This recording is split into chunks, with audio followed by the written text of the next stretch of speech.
Hey everyone, James from TeaDB here, bringing you a Inbetweenisode. So today I am going to be talking about Chensheng Hao, who is a Chinese Pu'erh vendor.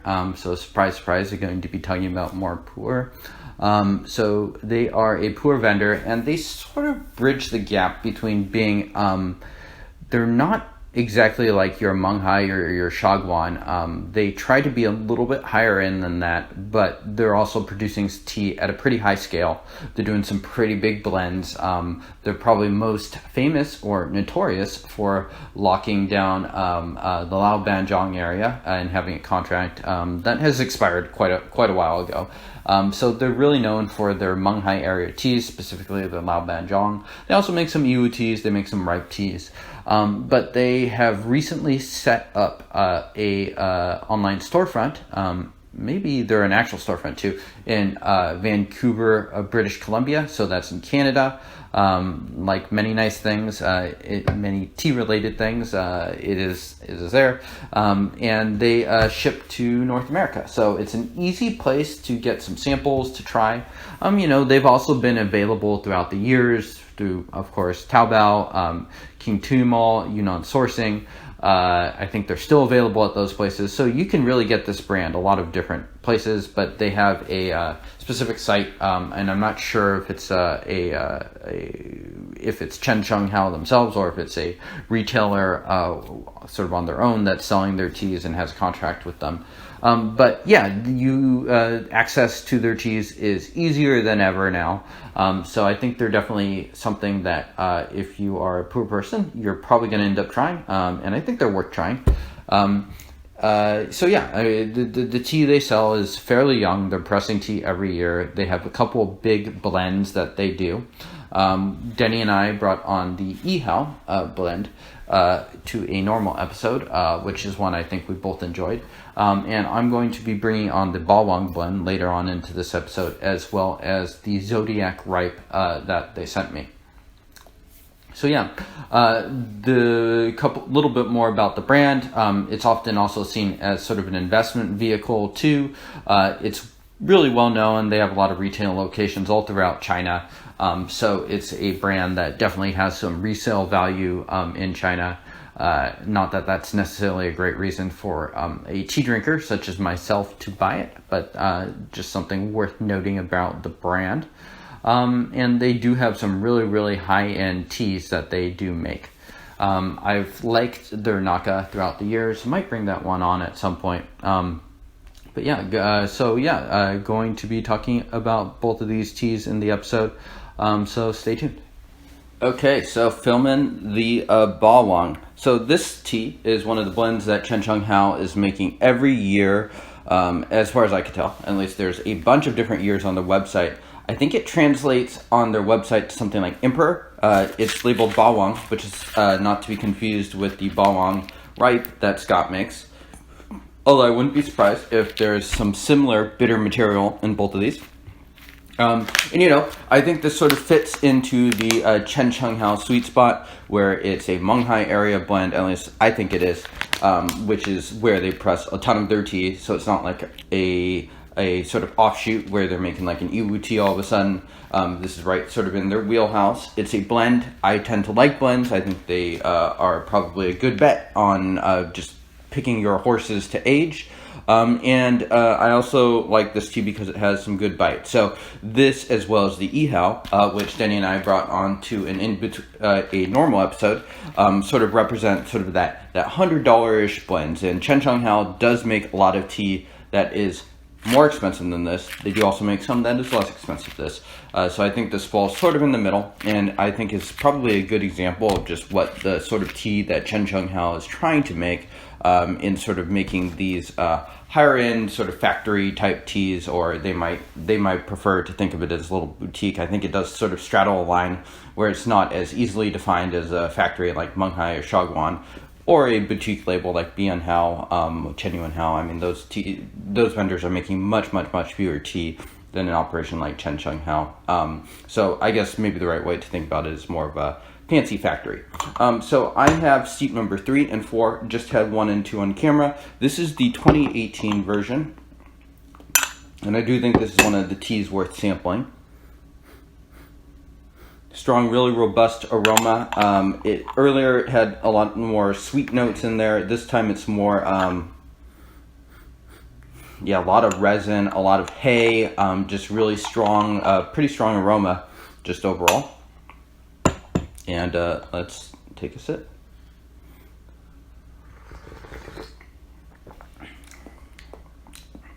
Yeah, so immediately it has a pretty strong bite. For me, I've been drinking a lot of semi-aged and aged teas recently. Today I had some traditionally stored bra. And in comparison, this tea has a sharpness to it, as you might expect. I think that's probably a good thing when we're considering that this tea is just a 3-year-old raw pu'erh from Munghai area. And I think this tea is decidedly more bitter than the Yi Hao. When I've had this in the past, I've written in my notes that I think this has a little bit of Lao Man blended in. I personally am not a huge fan of Lao Man teas, especially when they're on their own. But if you can blend just the right amount in, I think they could create sort of an interesting layered experience where you're getting some of that, but it's not enough to overpower the session. So I think the key is really just balancing it. And this is probably the tea of the samples that I've tried that I'm just the most curious to see how it ages. In some ways, I am a little skeptical that Lao Man bitterness is ever going to fully age out. But you know, some of the other flavors around it might mature in certain ways to make it interesting as well. So making steep number 5 here on camera, keeping these pretty short. It's strong tea. It'll go on for a while. I think there's decent material in here. Moving back into more of those florals and sweets. Probably should reheat that water next time I brew. Cheers. In terms of body, it's thickish. It's not, one thing that's interesting about this is it's not as rough on the mouth as you would expect like a Shaguan young production to be. Probably speaks a little bit just towards the, probably both the processing and the quality of the material, just being a little bit more higher quality material. Yeah, nice texture, sort of soft, thick body. Still has that sharpness and that pine. And let's pay attention to that aftertaste. The depth is all right. This is not like an insane amount of depth, but it does coat the mouth. Getting some of that returning sweetness here. Gonna pour this, but it also is sort of lingering. And for me, the Lao Man bitterness is probably the most persistent bitterness I encounter. And I'm describing it as Lao Man bitterness, not that it's exclusive to Lao Man or anything. Just that that's how I kind of associate it. And for me, it's a mix of sort of traditional bitterness as well as sort of like an almost aspirin-like bitterness to the tea. And for me, I question whether the people that really like this taste are like Satan worshippers or something. But for me, if you can just get like about 2% Satan worship into your teas, I think you're doing a good job. That's a healthy amount. But if you're getting to 50 or 100%, I'm out, guys. I'm sorry. Anything that resembles the last 10 minutes of Rosemary's Baby, I'm gone. So sorry. Cheers.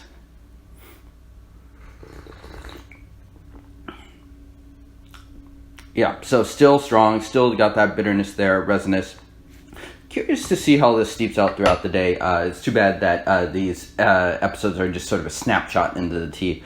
A full written review would be able to sort of talk about like the front to the end.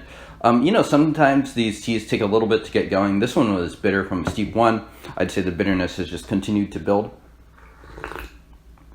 And as a result of that sort of just really Lao Man type bitterness, you just really got to wait for that Huigan to come. It's a little bit slower coming before it sort of like overcomes that just sort of like that really strong taste in your mouth.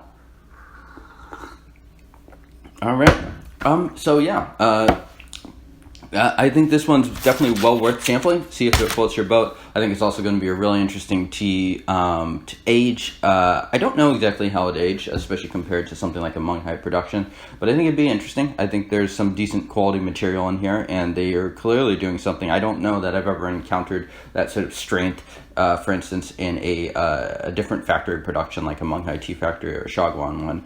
I've encountered it a few times in boutique ones. Generally not a fan, but I do like how it is integrated and blended in for this tea. All right, so we will now move on to the ripe.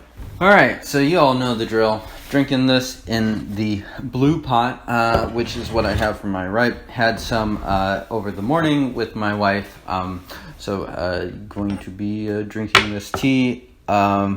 So one thing I recently kind of embarrassingly found out is this is actually much smaller than I thought. So I've been using higher ratios, which makes more sense, to be honest.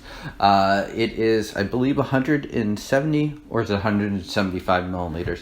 So much smaller, and I'm using about 8.5 grams in this today. So going to be making, so this is steep number 5 right here. Going to be making steep number 6 while I talk.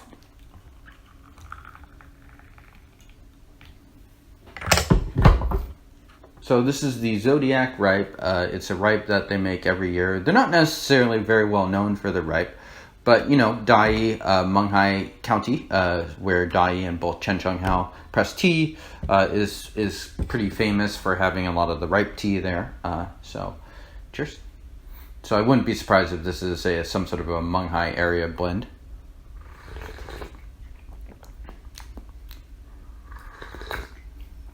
Nice, sweet, pleasant, a nice texture, I'd say.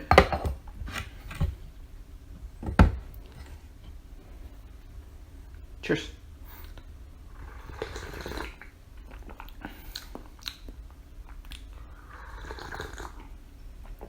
Woody, pretty good.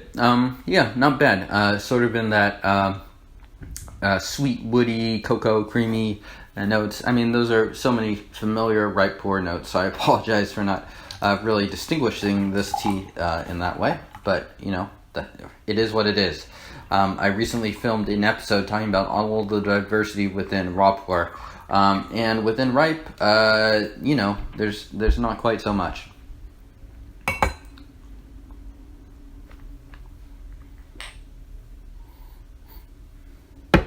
Fairly typical aroma. Gonna finish this off. Pour some more into here. So yeah, if anyone has tried Chensheng Hao before, since I know they've been around a while, comment below. Let me know what you think. Let me know how you like the raw. Let me know how you like the ripe if you've had it. Yeah, for me the standouts are stuff like the Bawang, the Ihao that I've had, and probably the Naka. I'm pretty sure I would like their Banchong material as well, but I haven't tried it. I think it's probably something that is just a little bit high on the value proposition for myself. But if you're interested in those sorts of teas, you can definitely get some samples. Cheers.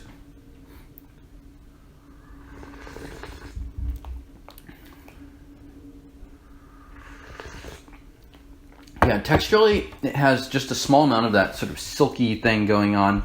It's not like an extremely sort of refined silk like some of these teas go, but there's a little bit of that there to enjoy. And yeah, it's just fairly robust, fairly standard ripe pour that I think is probably above average quality. So I'm going to give this a 6.0 rating, so pretty good. Definitely something that's worth drinking if you have it around. Not sure what it costs necessarily, but might be something where you want to buy the year of. Like totally clean. This one's 2016, so kind of what you'd expect. Haven't tried the year of, which is probably quite a bit cheaper than whatever this sells for. Yeah.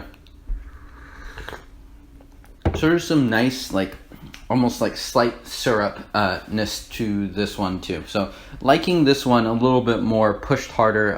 The brews I had this morning were a little bit thinner in texture. So probably a ripe I'd recommend, hitting it pretty hard.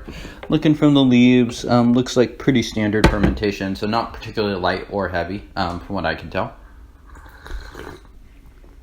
And yeah, that just about wraps up this Inbetweenisode, so let me know how you liked it. Check out Chensheng Hao, try some samples. Yeah, definitely worth trying. Okay, thank you all for tuning in. I will see you all next time.